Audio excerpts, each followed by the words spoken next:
good. Bahoma Hondai, Kubalo, Dimark, Bagus, Sakali. That's very good in many language. Very good. Monks are very good. They can just fix things up on their own. They can even fix people up. Anyone's got a screw loose in their brain, come and see this monk. He will fix you. Oops. Very good. So, you don't need my permission. Please come in, go out, whatever you want to do. Yeah, that's good. And we have a talk. Once everyone is settled down. I'm sorry I've been away for a couple of weeks. I wasn't here last weekend. And the reason was because I was teaching overseas. And for those of you who don't know where I was last week, it was in one of the places you would least expect a monk, Las Vegas. I was. And if you want to know what I did in Las Vegas, there's a big sign in the airport when you leave. Whatever happens in Vegas stays in Vegas. So, actually, I wasn't going into any casinos. I was just teaching people how to be good and how to be wise, teaching a group of health professionals who have to look after people who don't look after themselves. So I thought it was an appropriate subject, having just been to Las Vegas and back and survived, to talk about gambling. Because gambling does affect many people in our society, and it's something which we haven't talked about at all, I think, in all these discourses which I've given on a Friday night over the years. And that's actually what gambling is and why it happens and what it's teaching us about ourselves and how to avoid all the pain and suffering of things.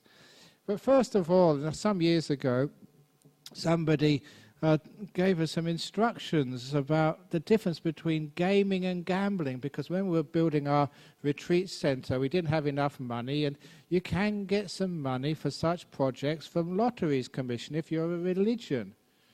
Now, religions have certain advantages. And even in Las Vegas, I was in Las Vegas and also in Toronto in Canada, and so many people kept asking me, is Buddhism a religion? And I kept giving the same answer, yes, it is a religion for tax purposes and other benefits. Because we're very practical. And so you do get many benefits if you say you're a religion. And we are a religion for extents and purposes. We're philosophy, or psychology, and many other things too. But that's part of this, is we're a religion. And so if you're a religion, you're allowed to get some grants from the Lotteries Commission. And at first we thought, is that ethical? You know, from the Buddhists to get money from gambling.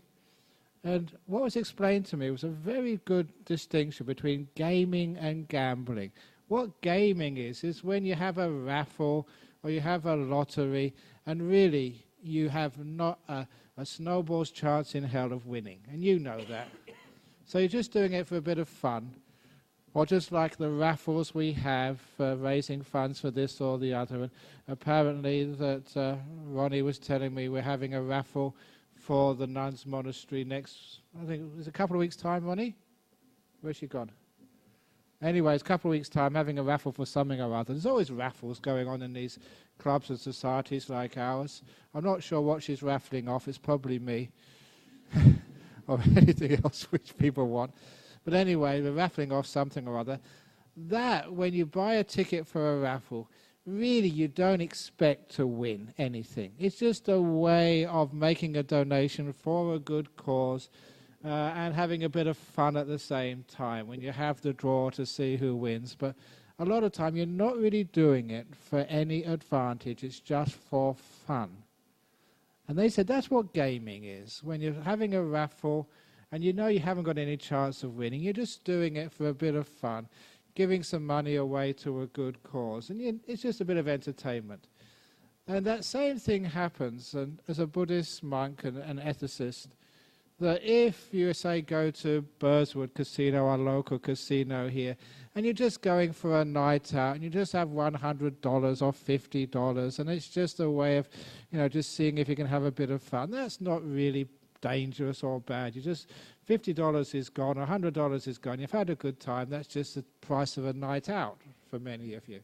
It's much better to spend that night out at a place like this centre over here, because, okay, you have a nice night out, you hear a few funny stories and get something good out of this, and you can put the $100 in the box in the back. It goes to a much better cause than Burswood Casino.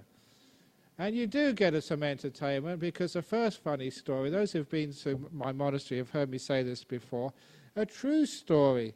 It's one of the reasons why especially monks and spiritual people have got to be very careful of gaming or gambling or anything, because of our powers. But when you use your powers, you get into big trouble all the time. And this story was the one of a famous Buddhist nun.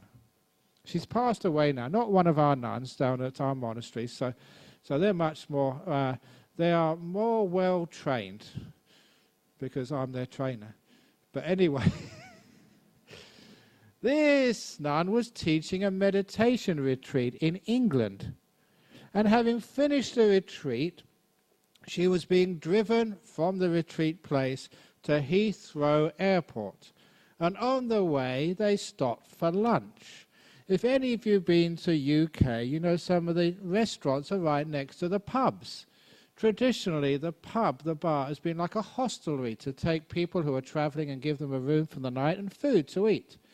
So there was a good little restaurant next to the pub, but to actually get into the restaurant, you just had to pass the front of the pub a long way from the bar and go into the restaurant. So she had her meal, and the driver, who I know very well, she's from Sydney, she had a few English coins left. And instead of taking them all the way back to Australia, and it's a waste of time changing them. If you had changed like £10 or £20, the change fee is £30, so you end up having to pay the person. You don't get anything back at all.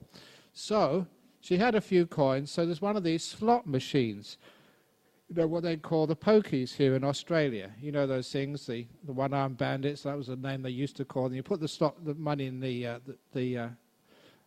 slot, and you pull the handle down. It goes round and round and round to see if you get jackpot or 3 bars or gold, whatever it is, to see if you can win. I'm sure you all know those.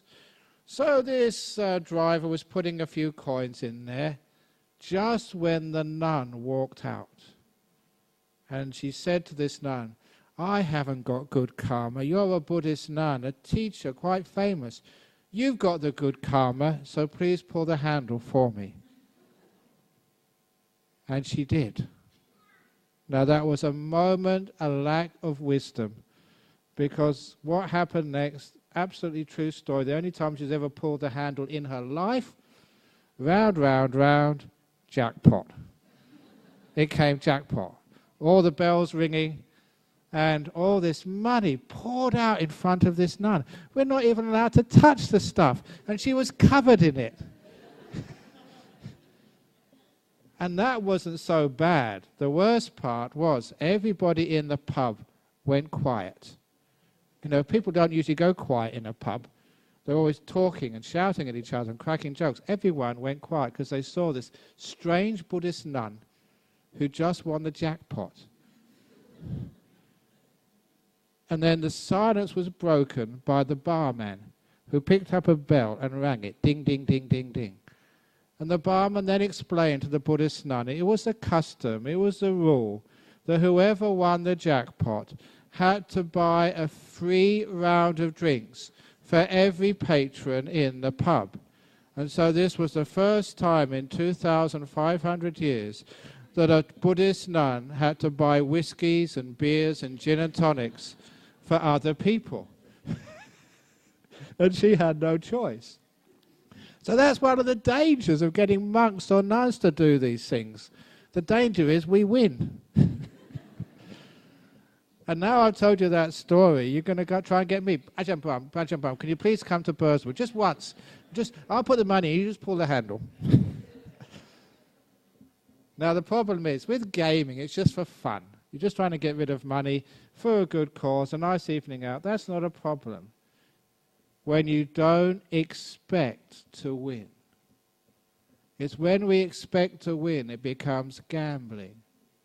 And this is interesting because it seems to me that people are so stupid that they think they can influence the odds.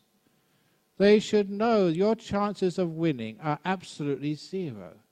But nevertheless, you put that coin into the slot machine and then you do your chanting, come on. Or you pray to your ancestors because out of stupidity you think you can influence the odds. In the same way, I've seen people, and when I was young, probably some of you did this recently. You're watching the London Olympics in your sitting room here in Perth, and you're shouting at the competitor, come on, run faster, run faster. They can't hear you. You're in Perth, they're in London, but still you shout at them. Why? Because you think you can influence them. It's amazing. You can see even people at sports matches. Come on, the Eagles, come on, the Dockers, whatever your team is. Do you think you can influence those people who are playing? They're not listening to you, they're focusing on the ball. But nevertheless, because we have the conceit that we can influence people at a distance, that is the joy of spectator sport. We think if we shout hard enough, if we put enough will in the stands, that team can score a goal. Do you think that works? Absolutely not. But that is the thing, we can influence the result, which is why even I was in Toronto, and some of my friends who were supposed to be looking after me instead stayed up to the middle of the night watching the US election. Come on, Obama, come on, come on, come on. Look, you can't influence anything. The votes are in, they're already being counted. But why is it that we believe that we can influence these things? This is one of the great conceits of human beings, thinking that how much we really think we can control things if we put enough skill and will into what we're doing. Really, you are out of control. You do the same thing to your partner, trying to will them to be just like you want. You can't. You might as well stand in front of a poker machine. Please be jackpot, be jackpot. Your partner is not jackpot. Get used to it. But that's what we do. We think that we can control the odds and change the world to suit us. And that is a myth of gambling. Why we think that somehow or other we're smarter than everybody else, that we can beat the odds. You can't beat the odds. It's a conceit of human beings to think we can, that we can control things which we should know are totally out of control. How many of you have been late for work? And you've willed the traffic lights. Please, traffic lights, be green, be green, be green. I really need you this time. Please, please, please. There is no way in the world that your mind can influence any traffic light whatsoever, but still you do that. Please, please, please, please. And that is the same stupidity which causes people to gamble. They really think that they can beat the odds. And they have all these ways of trying to beat those odds. They go to their lucky temple to pray, first of all. Or they make these determinations. They come up to me, as they did. I'm not quite sure that just before I left to go to Toronto and Las Vegas, I think there was 100 million lottery here in Australia.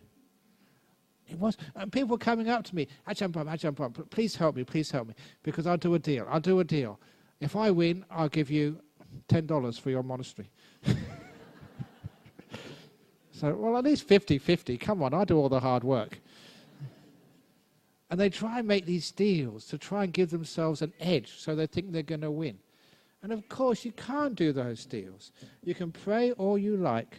You can go to your lucky temple. You can make all these promises. If I win this time, I'll give all this money to this charity and that charity and this charity and that charity. No, it does not work. You cannot influence the odds through bribery. So people sometimes go to the church. They're not even Christians, but they go to the church anyway just to increase their odds. and they go to the mosque, and they go to the synagogue. They go everywhere, every lucky place, trying to increase their odds. That is stupidity. Or they try and find a 4-leaf clover. Actually, in our monastery, I showed a few people. We got a little patch, I'm not sure if it's still there, with about 10 4-leaf clovers. And at least 2, I've never seen this before, 2 5-leaf clovers. Real ones. That's really lucky. I think 4-leaf clover is supposed to be lucky, but a 5-leaf clover, that's mega lucky. And of course I never told anybody, because that was just a few days before the $100 million draw.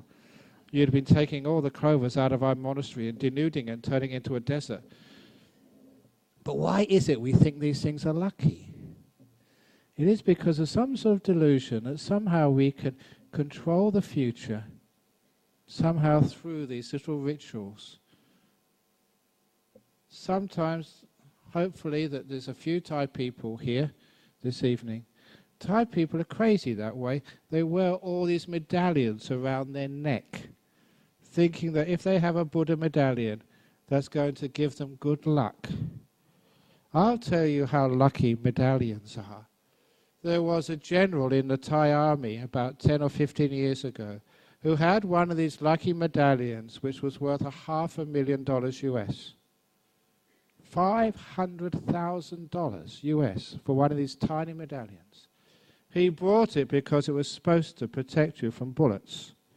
And if you're in an army and it actually can protect you from bullets, that's worth $500,000. But this general, he was just after dinner one evening, he was boasting about his medallion, as you do boast about things if you spend so much money on them. And he told one of his subordinate officers, a major, this medallion protects you from bullets. It cost me $500,000. He said, I'll prove it. Here, major, this was a general talking, take my revolver and shoot me. That's an order. And so the major took the general's revolver, pointed it at him, and shot the bullet. You know what happened? It's amazing. He died. That stupid general died. It was in the newspapers here in Australia. Do you think that can protect you from bullets? Once Ajahn Chah, this is a great story, you've probably heard it before. Once Ajahn Chah, my master, he was really oppressed by one of his disciples who said, I'm going to have to join the army. I need a little Buddha to put around my neck to protect me from bullets. I know you can do this. Give me one. Ajahn Chah said, no, that's superstition. We don't do that in Buddhism. He said, yeah, I know that's what you say to others, but I know that's not true. And I've looked after you. I've been giving donations. I've been giving you food, looking after you, taking you around. Don't you know gratitude, Ajahn Chah? I've looked after you for so many years, given so many donations, and all I ask for is a Buddha to protect me from bullets. Come on, show some gratitude. And now gratitude is really important. If you've helped me, I have to help you. So Ajahn Chah said, well, okay, just this once.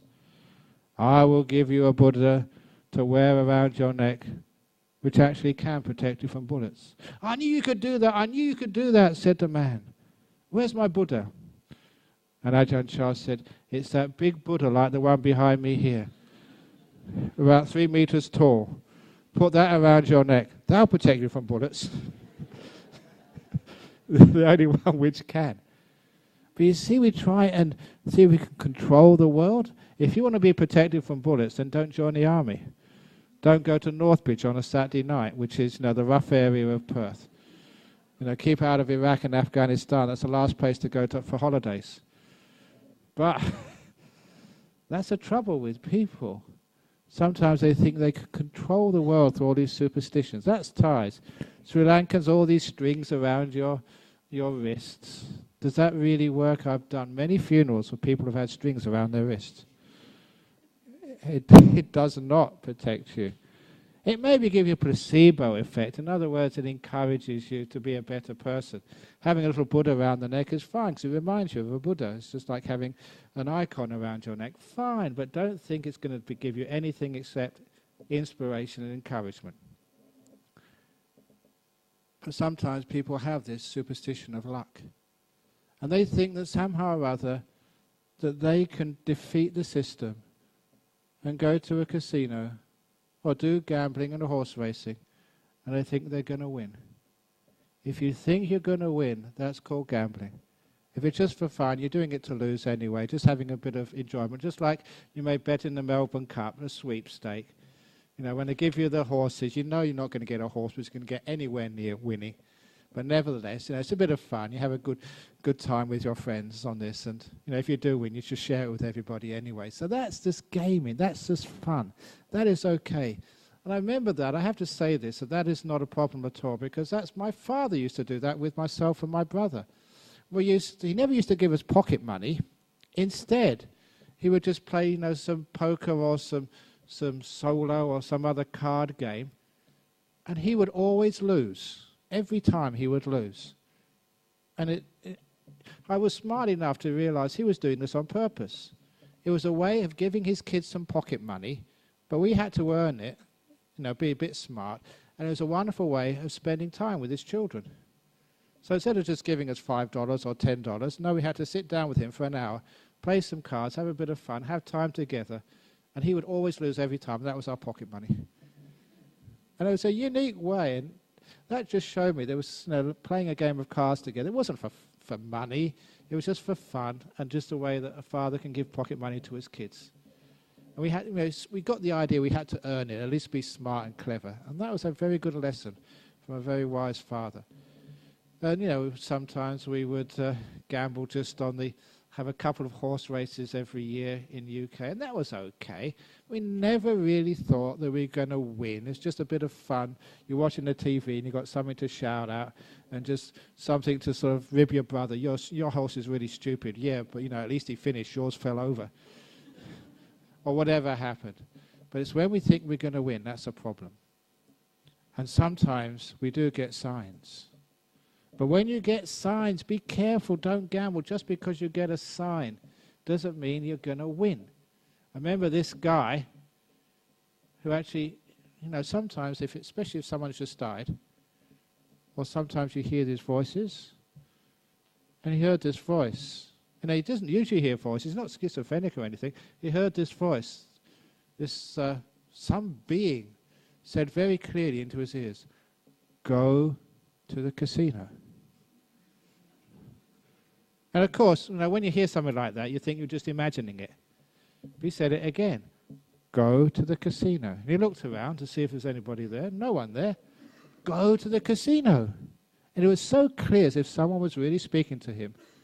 So he actually thought it was a sign. So he went to the casino, and then he heard the voice again as soon as he walked into the door. Go to the roulette wheel. Go to the roulette wheel. He heard it. So he went to the roulette wheel, and he heard the sound again. As soon as he sat down, or got some chips, sat down, put $50 on number 6. It was really clear. He wasn't imagining it. So he put $50 on number 6. And the croupier, whatever they call them, put the ball in the wheel, turned it around. The wheel around and round and round, and it landed in number 6. He said, put all the money on number 17. He heard that. So it's worked so far. He put all the money on number 17, put the wheel in there, turned it around, round, round, round, ding, ding, ding, and number 17. He wanted to walk away, but he heard it again and say, put all the winnings on number 23. Number 23. He heard it. As clear as if someone was speaking to you. And the croupier put the ball in the roulette wheel, turned it around, round and round and round, boom, boom, boom, in number 23, and then out into number 22, sitting next to it. And he heard very clearly the voice say, "Oh, shit."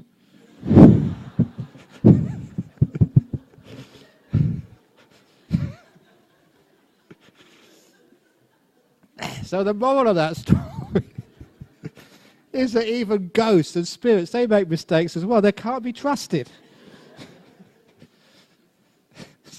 Don't just follow the system because you've got powers and you can hear it. So that's why, don't trust me either, because I make mistakes too. And don't go and blame me and sue the Buddhist Society. Ajahn Brahma, you gave me this number, you gave me this. No, it does not work. So a lot of times that when we have this idea of winning, and we go there because we think we can somehow control everything, sometimes we think we're better than everybody else. And that's another form of conceit. So we say, well, other people lose because they're stupid, but I'm not stupid. And that's why you go and gamble. Take it from me, you're just as stupid as anybody else. This is one of those little tricks which sometimes you can do in an audience. To ask everybody, be honest with yourself. Do you really think you're above average intelligence or below average intelligence? Which one are you? Just below or above average intelligence? Don't say I'm just in the middle. No, you're just in the middle, just a little bit above, or middle and just a little bit below. And it's quite clear that usually about 90% of people think they're above average intelligence. 40% of you are wrong. But everybody thinks they're at least at or above average intelligence. Half of those people must be wrong. Only 50% of people are above average intelligence. It's obvious, isn't it? But we think that we're up that top 50% and not at the bottom 50%. It's the same with you parents. 50% of your kids are going to be below average intelligence. So stop scolding them for that. So you stupid kid. You say, look, some people have to be stupid. That's just me. There's nothing wrong with that. Otherwise, you're stigmatizing 50% of the population. You know that for many years now, we've been fighting against racism. And it's brilliant now. Everybody is just, doesn't matter what race you are, you're accepted. Genderism. For many years, the females just did not have equality. There's still some work to be done, but it's much, much better now. We made sure there was no gender inequality. And then, of course, gays, homosexuals, lesbians, they got pretty much equality. They've still got some work to do, but they're accepted as well. The next phrase of fighting for equality is for the monks and nuns, because too many people these days, I've read it in the newspapers, they say being celibate is unnatural. We can cure you if you come for a program. Just like they used to say with gays, it's unnatural, we can cure you. No, we're getting the flack now. So I'm starting a movement for celibate rights. Stop discriminating against celibates if you don't want sex. That's up to you, for goodness sake. You don't have to. And it's not you're unnatural if you don't want sex. So celibate rights. And of course the next thing we have to have is like stupid rights. I demand my freedom to be stupid. And to be respected for it.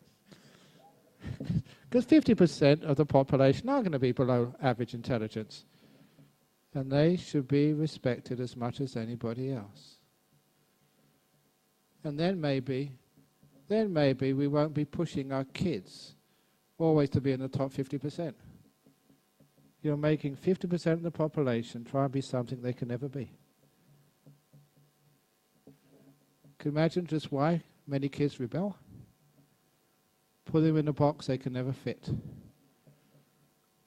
And it's also, coming back to the gambling thing, is because we think we're above average intelligence, because we think we're not as stupid as everybody else who gambles, because we know that everybody else loses, not me. I know the tricks. I know how to tweak that poker machine to give me, the payouts.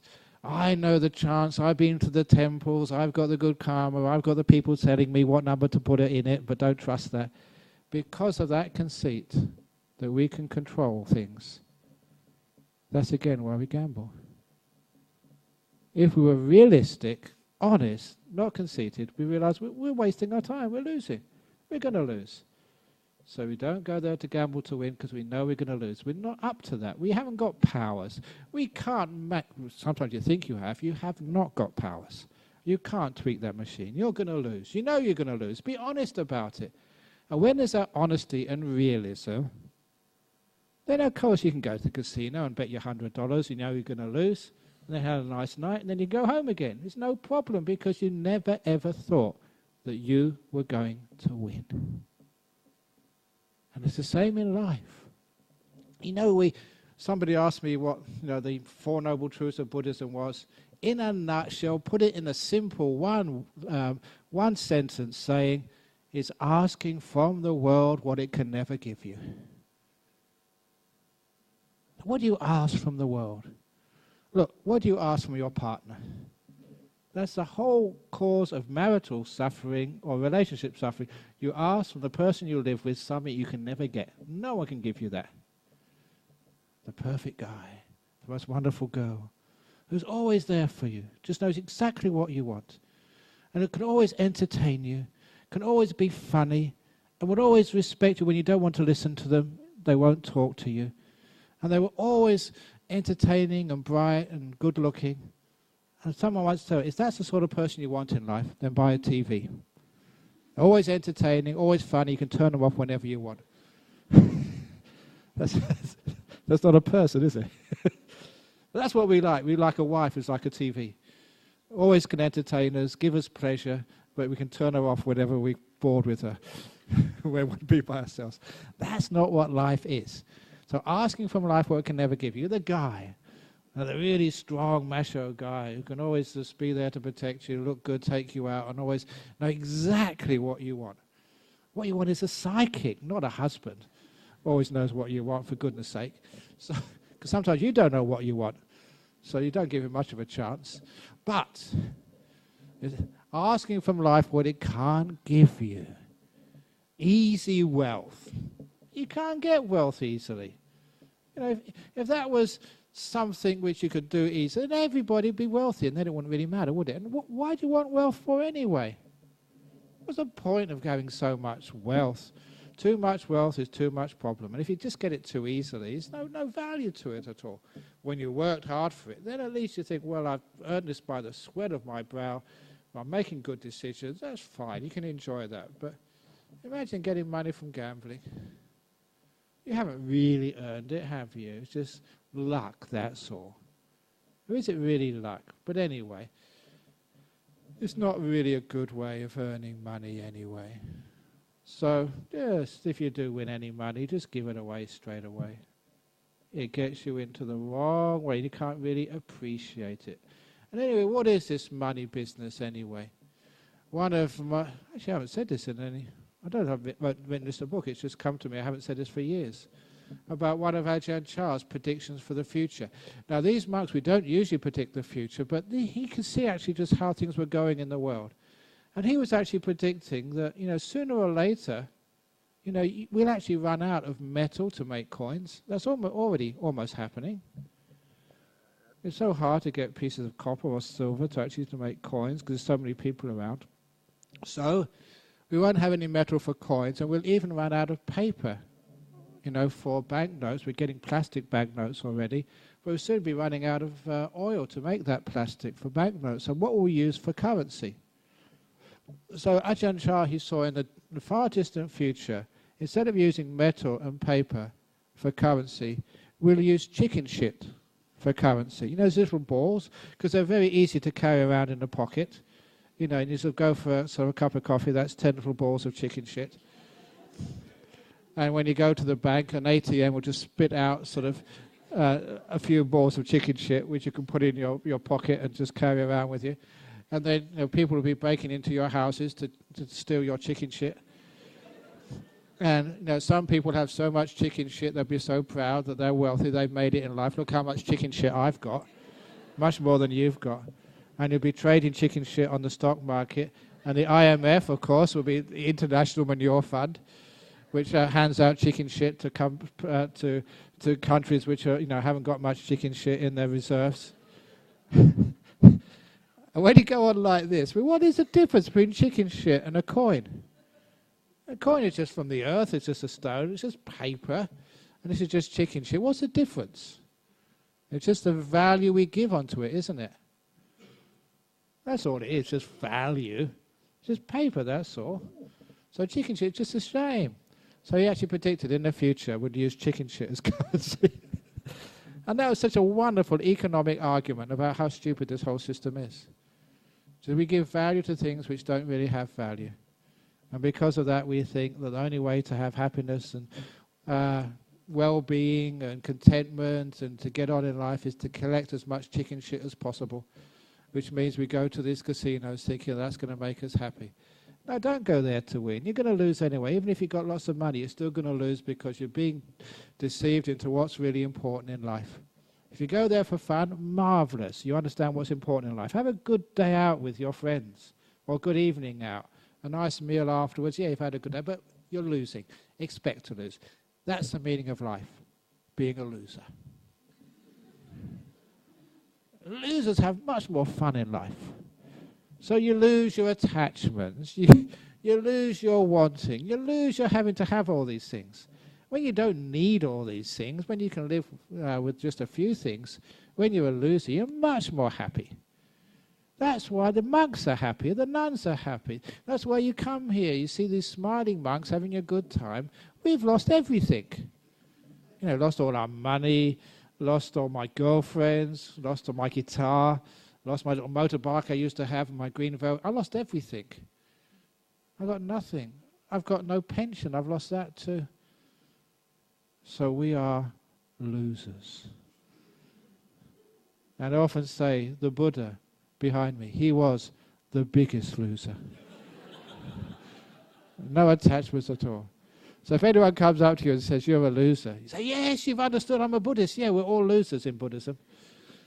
We lose all our past, all our future, all our worries, all our anxieties, all our fears, all our cravings. We're just happy. We've lost all that stuff.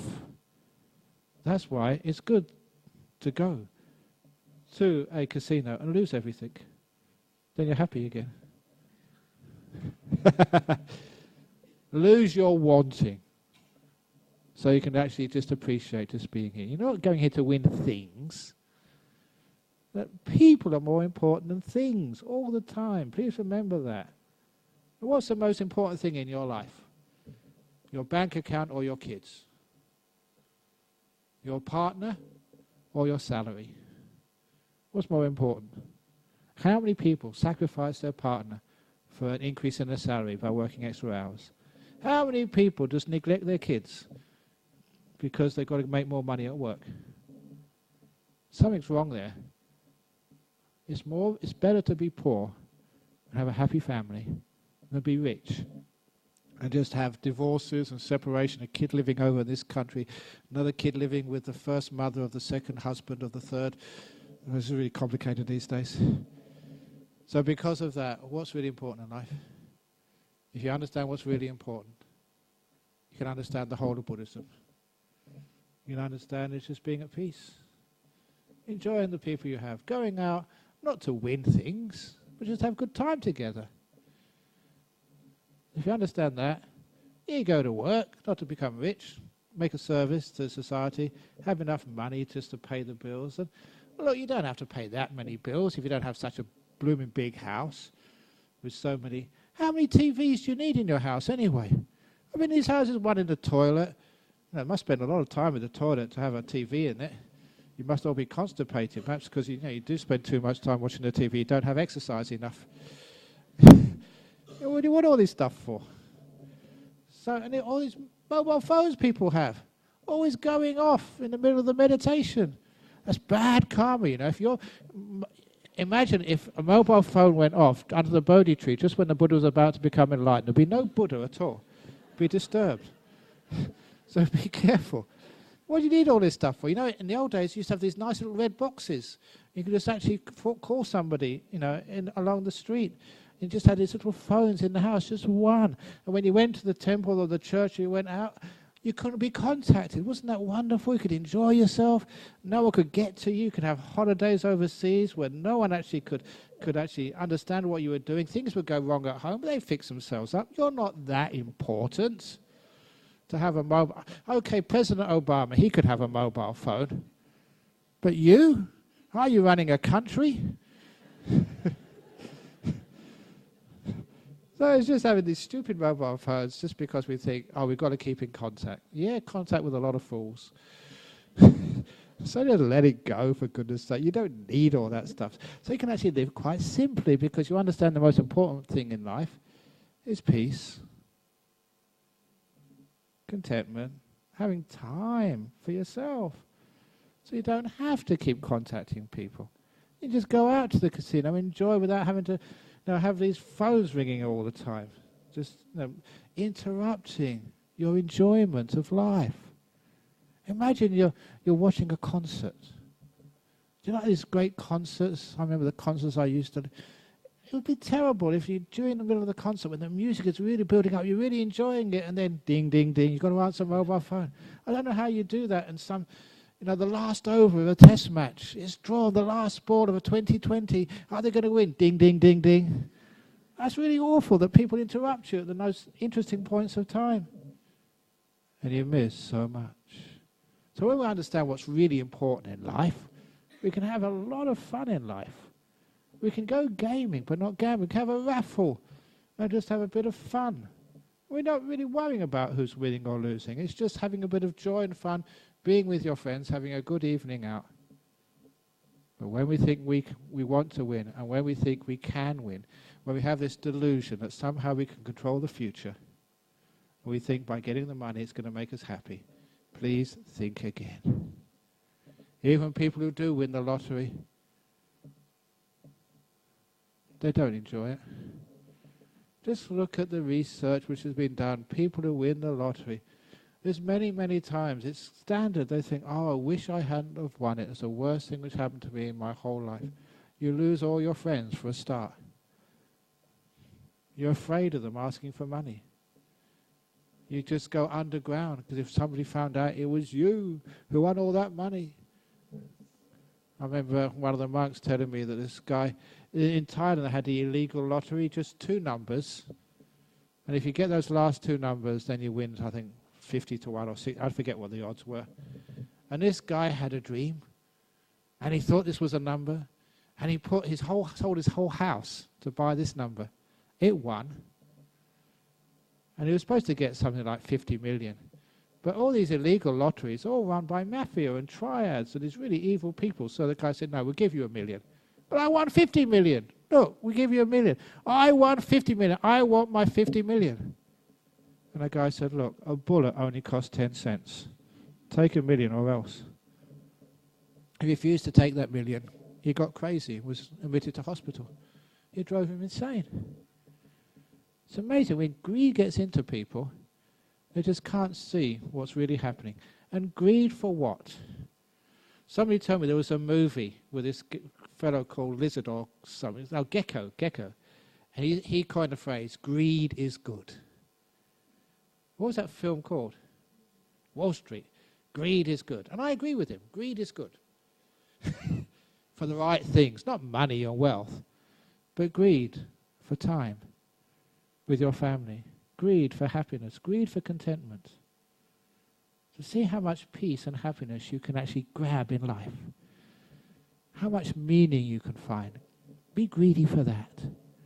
Greedy for good health. Peace of mind.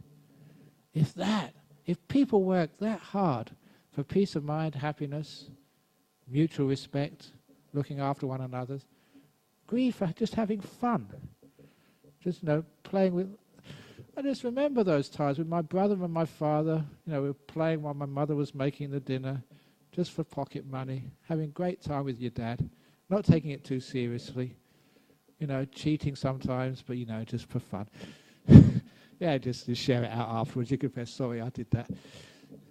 And it's just fun and games which you remember for the rest of your life. Now that was more important than anything else.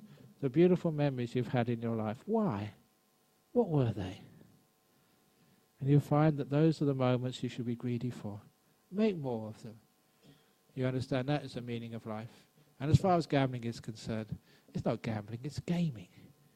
Enjoying your life, having fun together.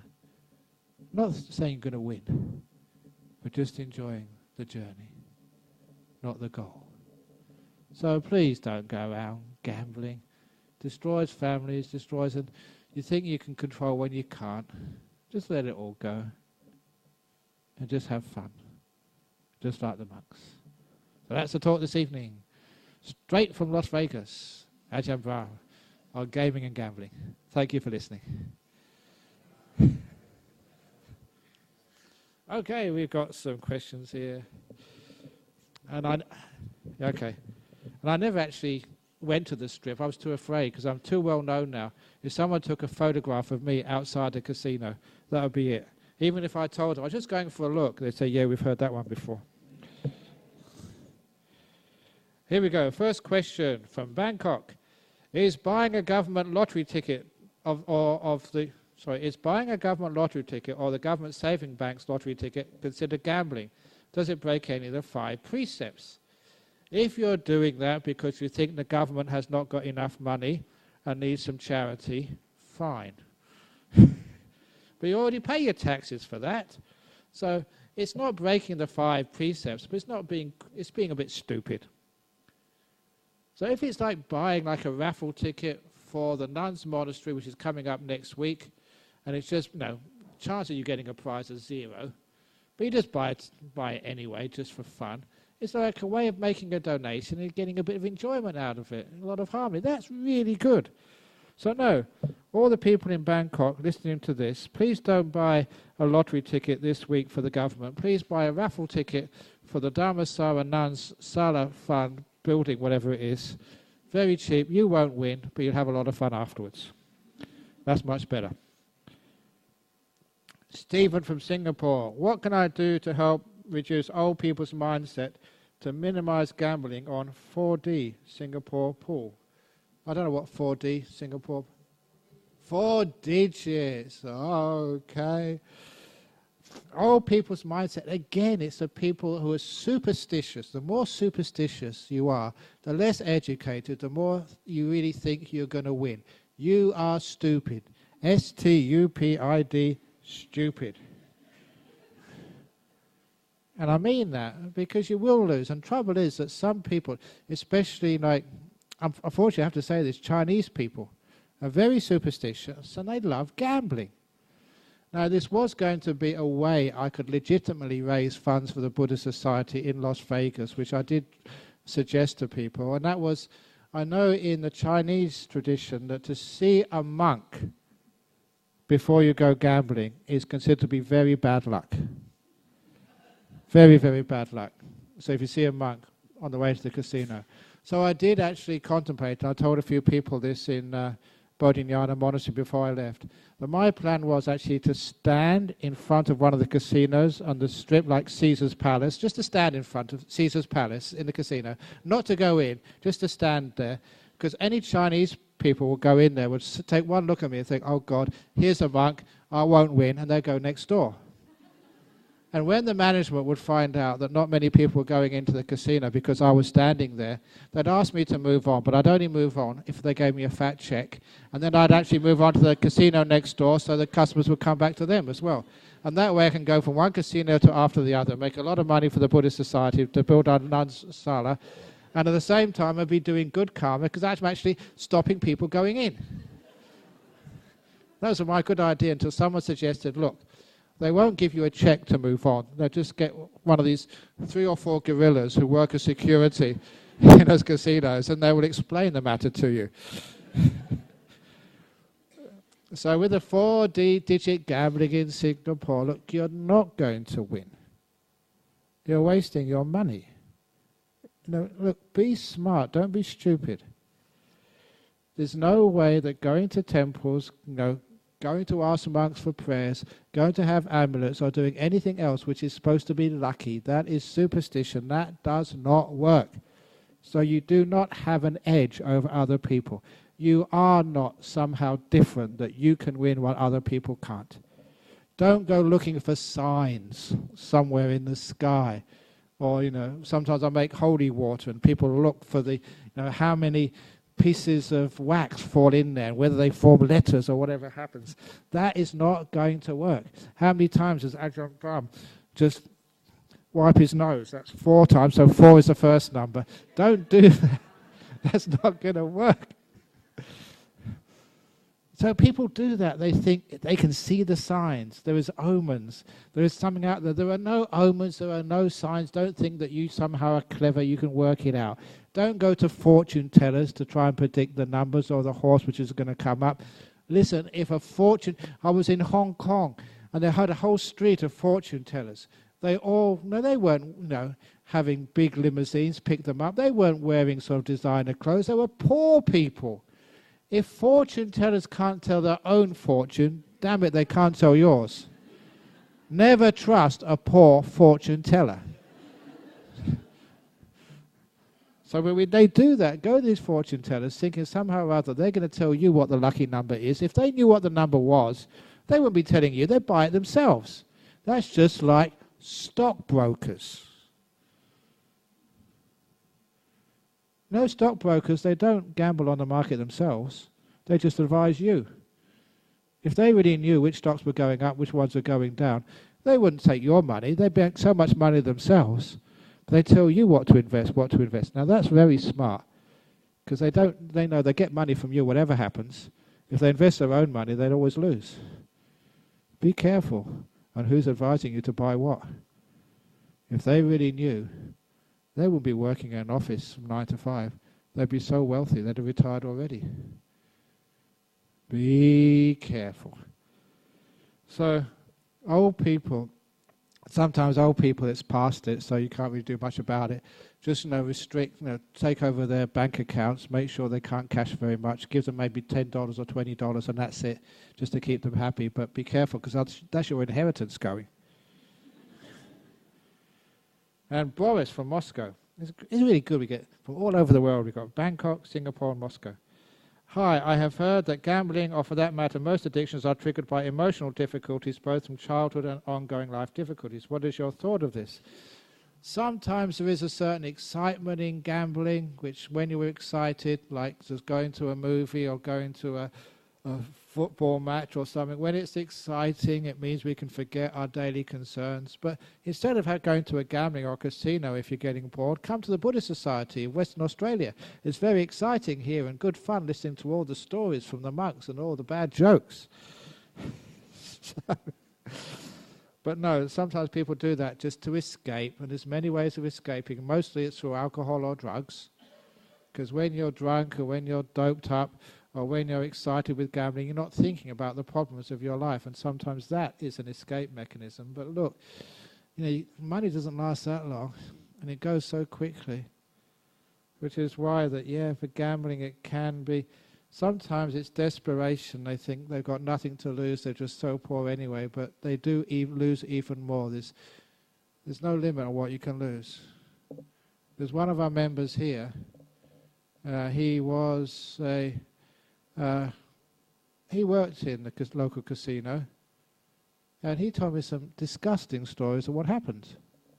And this was from a fellow who actually worked there. He said that sometimes there was, some of these loan sharks, they'd be watching people to see who were the addicted gamblers, who really thought they were going to win because they were superstitious, not well educated. They'd either go to a temple, they'd make some pledge or with some god or something, saying, please help me. They thought they were going to win, and they get into trouble. When they lose their money, these loan sharks, they were there for loaning them some money, right inside the casino. And they loan them a bit more and a bit more and a bit more, until they get so far in debt. They usually choose to pity Asian girls and says, okay, you owe me $20,000-$30,000. Come and work for me. The job they have to do, prostitution. If you don't do that, we'll break your leg. And your kids' legs as well. He was saying that actually happens in casinos here in Perth. He said he's seen it. Non-substantiated, obviously, but I'm sure that probably does occur. People taking advantage of stupid people. When I heard that, it's disgusting. Sometimes these things which happen. When you get into such big debt, and that really is going into hell. That's why one of the Buddha's words were, it's a gateway into a hell. It's very dangerous. If it's gaming, you're in control, fine. Don't go there to win. Go there to lose. If you go there to lose, knowing you're going to lose, it's just a bit of fun, there's no problem. Thinking you can win and thinking that somehow or other the odds are going to change for you, that somehow you can control the future, that is the myth. You can't control these things in life. You can't control your partner. You can't control the weather. There's many other risks we have to take, but that is a risk which is stupid risk.